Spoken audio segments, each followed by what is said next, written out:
சரிங்களா? அது சீனுன்னு அவங்க நினச்சிட்டு இருக்காங்க. எனக்கு மட்டும் தான் தெரியும். தலையில் ஈரமாக இருந்து நீர் போகுது.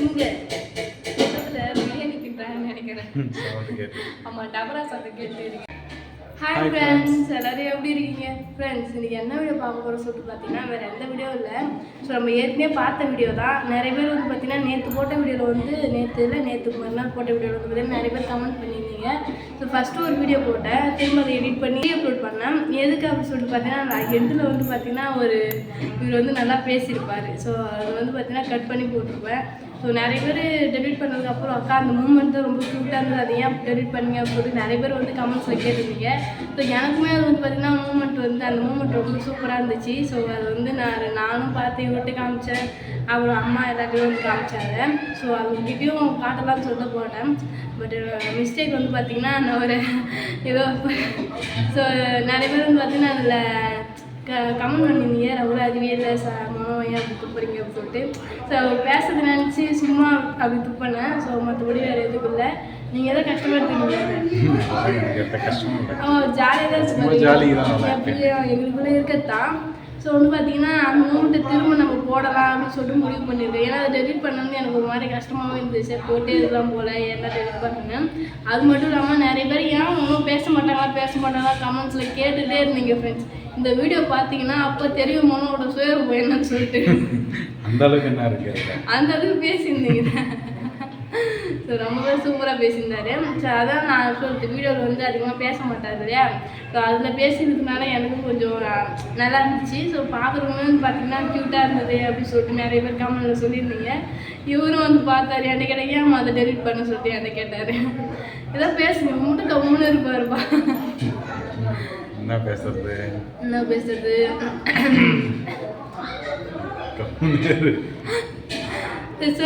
ஏதாவது பேச மாட்டேன்னா நான் வந்து கேள்வி கேட்கறேன். ஏன்னா நிறைய பேர் கமெண்ட் வந்து பார்த்தீங்கன்னா அவரை பேச விட மாட்டேங்கிறீங்க அப்படின்னு சொல்லி சொல்கிறீங்க. அப்படிலாம் இல்லை, அவர் பேசினா கண்டிப்பாக நான் கம்முன்னு இருப்பேன் அவர் வாயை பார்த்துக்கிட்டேன். ஏன்னா அவர் பேச மாட்டேங்கிறார், நான் என்ன பண்ணிட்டோம். நான் பேசுறதுக்கு ஏதாவது விட்டால் தானே, நான் பேசலான்னு ஏதாவது தோணும், பேசலான்னு வரும்போது நீ ஸ்டார்ட் பண்ணுருவேன், அது அந்த கண்டெக்ட் நீ எடுத்துருவேன். என்ன பண்ணுறது? அப்போ இதுக்கெல்லாம் தடவை நான் தான் போகிறேன். நீங்கள் கம்முன்னு இருந்தால் நானே பேசுவேன். கம்முன்னு பேசு பேசு. சரி, நான் வந்து இவர்கிட்ட வந்து பார்த்தீங்கன்னா கொஸ்டின் வேணாம். ஸோ வீட்டில் வந்து ஒரு சம்பவம் ஒன்று நடந்துச்சு, அந்த சம்பவத்தை பற்றி இவர் சொல்லுவார். நாங்கள் விடிய காலம் தூங்கி எழுந்தும்போது வந்து பார்த்தீங்கன்னா என்ன ஆச்சு சொல்லுங்கள். தூங்கி எழுந்த உடனே திடீர்னு ஒரு சவுண்டு கேட்டது, எலி கத்துற மாதிரி. 2 எலி தான் சண்டை போட்டு கத்துதுன்ட்டு வெளியே வந்து பார்த்தா கிச்சன் உள்ள 3 குரங்கு பூந்துச்சு ஃப்ரெண்ட்ஸ். அது கேப் இங்கே ஒரு ஹோல்ஸ் இருக்கும்ல, அந்த கிச்சன் எக்ஸாக்டர் ஃபேன் வைக்கிற ஹோல்ஸு, அது வழியாக குரங்குள்ள வந்து இருந்த தக்காளி பழம் முட்டை எல்லாத்தையும் சாப்பிட்டுச்சு. முட்டை உடச்ச உடனே அந்த இடத்த அவ்வளோ ஸ்மெல்லு, வீடு ஃபுல்லாக முட்டை ஸ்மெல் அடிக்காமல் 2 மணி 3 மணி நேரத்துக்கு அந்த ஸ்மெல் போவே இல்லை. நாங்களும் வந்து பார்த்தீங்கன்னா பாத்ரூமில் இருக்க எல்லா லிக்விடும் போட்டு கீத்தி அந்த ஸ்மெல்லை வந்து பார்த்தீங்கன்னா போவே. அதுக்கப்புறமா இப்போ அட்டை எடுத்து அடைச்சி விட்டதுக்கப்புறமா எந்த டிஸ்டர்பன்ஸும் இல்லை, குரங்கு டிஸ்டர்பன்ஸ். ஆமாம், ஏன்னா பக்கத்தில் இருக்கிறவங்க சொன்னாங்க குரங்கு வருந்தாப்பா, நீங்கள் வந்து அந்த ஹோல்ஸில் வந்து பார்த்தீங்கன்னா ஏதாவது அட்டை இல்லை முள் எடுத்து வைக்கணும். ஏன்னா நிறைய பேர் வந்து பார்த்தீங்கன்னா முள் வச்சுருக்காங்க. ஸோ அந்த மாதிரி வைங்க சொன்னாங்க.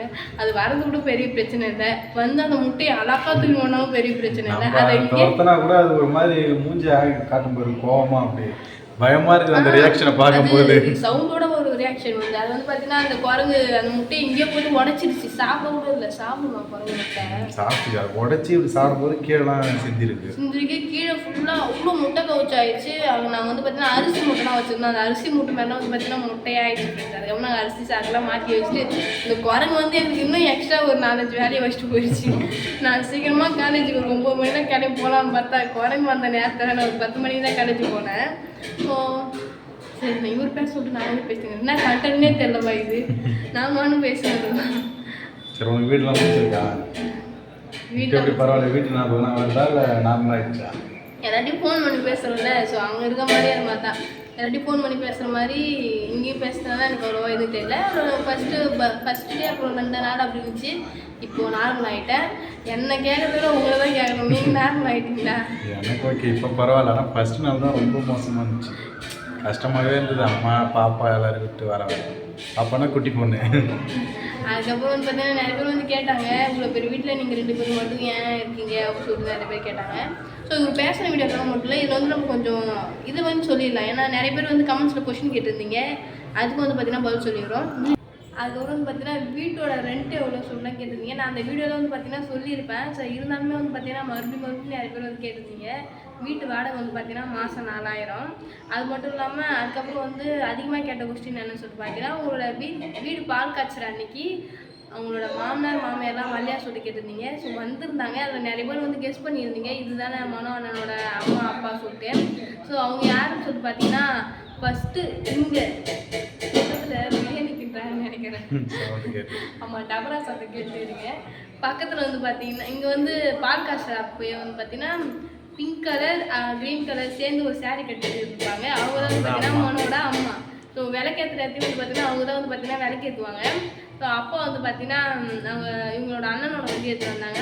இவங்களோட அண்ணன் ஆஃபீஸ் கிளம்பணுன்றதுனால கொஞ்சம் டைம் ஆயிடுச்சு சொல்லிட்டு அவர் வண்டி எடுத்து வந்ததுனால இவர் கொஞ்சம் பால் காசு வரைக்கும் இருந்துட்டு அப்புறம் சாப்பிட்டு அவர் முன்னாடியே வந்து போயிட்டாரு.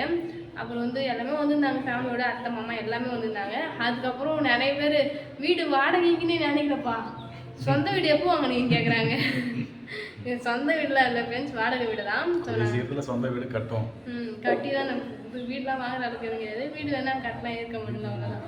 இருக்க முடியல, வீடு கட்ட வேண்டியதான். ஸோ இந்த கொஸ்டினில் நிறைய பேர் வந்து கேட்டிருந்தீங்க. வேறு ஏதாவது கொஸ்டின்னா மறக்காமல் கமெண்ட் பண்ணுங்கள். ஸோ சீக்கிரமாக வந்து பார்த்தீங்கன்னா இந்த மாதிரி நீங்கள் கேட்குற சின்ன சின்ன கேள்விக்கு வந்து பார்த்தீங்கன்னா ஆன்சர் பண்ணிகிட்டு இருக்கோம். ஸோ சீக்கிரமாக நீங்கள் ஏதாவது பெரிய கொஸ்டின் கேட்கணும் அப்படின்னா நான் கண்டிப்பாக Q&A போகிறேன், அதில் கேளுங்க. ஏமா நீங்கள் சொல்லியிருந்தாங்க Q&A போகிறேன் இது வரைக்கும் போட பாடலேன்னு சொல்லுவீங்க. ஸோ போடணும்னு நினைக்கும் போவேன். அதுக்கு ஏதாவது ஃபோட்டோலாம் தமிழ் வைக்கலாம்னு சொல்லிட்டு இருப்பேன். அதுக்கப்புறம் ஏதாவது வேலை வந்து அப்படியே விட்டுட்டு போயிடுவேன். நிறைய பேர் வந்து பார்த்தீங்கன்னா சங்கீதக்காரெலாம் கூப்பிடல சொல்லி கேட்டிருந்தீங்க, சொல்லலையான்னு சொல்லிட்டு. வீடு வந்து பார்த்தீங்கன்னா சொந்த வீடு கட்டி போகிறத பெரிய சந்தோஷம். ஸோ அப்படி சொந்த வீடு கட்டி போகும்போது சொல்லிக்கலாம் சொல்லிட்டு விட்டுட்டோம். மற்றபடி வீடு எடுத்துருக்குங்க வாடகைலாம் போகிற சொல்லிட்டு எல்லாமே வந்து பார்த்தீங்கன்னா எங்களுக்குள்ளே டிஸ்கஸ் பண்ணிப்போம், ஷேர் பண்ணிப்போம். ஸோ சக்கட்லாம் சொன்னேன். அதுக்கப்புறம் வந்து பார்த்தீங்கன்னா இந்த கொஸ்டின் என் மனசில் ரொம்ப நாளாக இருக்கிறது. ரொம்ப நாளாக இந்த வீட்டுக்கு வந்ததுலேருந்து. ஸோ வந்ததுலேருந்து வந்து பார்த்தீங்கன்னா நான் தான் சமைச்சிட்டு இருக்கேன்.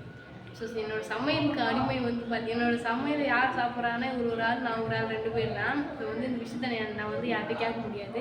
ஸோ அதனால் இவர்கிட்ட கேட்குறேன். வந்து நாள்லேருந்து நான் சமைக்கிறேன்னு ஒரு வார்த்தை நல்லா இல்லை நல்லா இருக்குன்னு சொன்னீங்களா? எப்படி இருக்குது? சூப்பராக தான் இருக்குது. நல்லா இல்லைன்னா நல்லா இல்லைன்னு சொல்லுவேன்.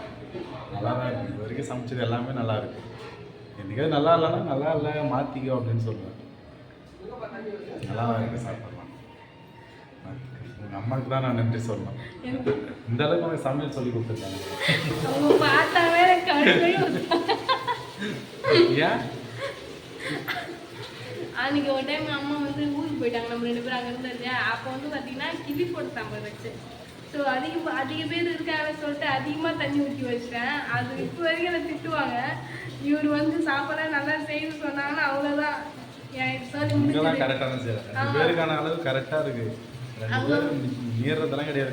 என்னமோ கல்யாணம் பண்ணுறதுக்கு முன்னாடி அம்மா வீட்டு இருக்கும்போது வந்து பார்த்தீங்கன்னா எல்லாருக்குமே அப்படி தான் இருக்குன்னு நினைக்கிறேன். எனக்குமே அப்படி தான். கல்யாணம் ஆகி வந்ததுக்கப்புறம் நம்ம தானே பார்த்துக்கணும். ஏதாவது உப்பு ஏதாவது சமைச்சு கற்றுக்க வேண்டியது, அப்படியே பழக வேண்டியது, அப்படியே வர போகிறப்ப ஒரு ஸ்டேஜாக போயிட வேண்டியதான்.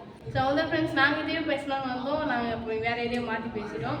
ஸோ கண்டிப்பாக வந்து பார்த்தீங்கன்னா அவங்களும் ஃபன் பண்ணதை பாருங்கள். அது வந்து ஃபன்னாக என்னன்னு தெரியல, ஆனால் அந்த மூமெண்ட் வந்து பார்த்தீங்கன்னா க்யூட்டாக இருந்துச்சு. ஸோ அதை நீங்களும் பாருங்கள். ஸோ அவ்வளோதான் ஃப்ரெண்ட்ஸ், இந்த வீடியோ உங்களுக்கு பிடிச்சிருந்தா லைக் பண்ணுங்கள், ஷேர் பண்ணுங்கள், கமெண்ட் பண்ணுங்கள். மறக்காமல் சரண்யா மனோராஜ் யூடியூப் சேனல் வந்து சப்ஸ்கிரைப் பண்ணிடுங்க. இப்போ வந்து போயிட்டாரு. நெக்ஸ்ட் சூப்பரான வீடியோ வந்து மீட் பண்ணலாம். பாய். நடுவில் ரொம்ப சீன் போட்டிருப்பான். ஸோ அதெல்லாம் கொஞ்சம் ஸ்கிப் பண்ணி விட்ருங்க. ஆமாம் ஃப்ரெண்ட்ஸ், ரொம்ப அப்படியே சரிங்களா. அது சீனுன்னு அவங்க நினச்சிட்டு இருக்காங்க. எனக்கு மட்டும்தான் தெரியும். தலையில் ஈரமாக இருந்து நீர் பார்த்துன்னு சளி பிடிச்சிங்கன்னா யார் அனுபவிக்கிறது? நான் தானே அனுபவிக்கணும். உனக்கு என்ன கிடைக்குது? சொல்லிட்டு போயிடுவேன் சீன் போடுறான்னு. மாட்டிக்கினா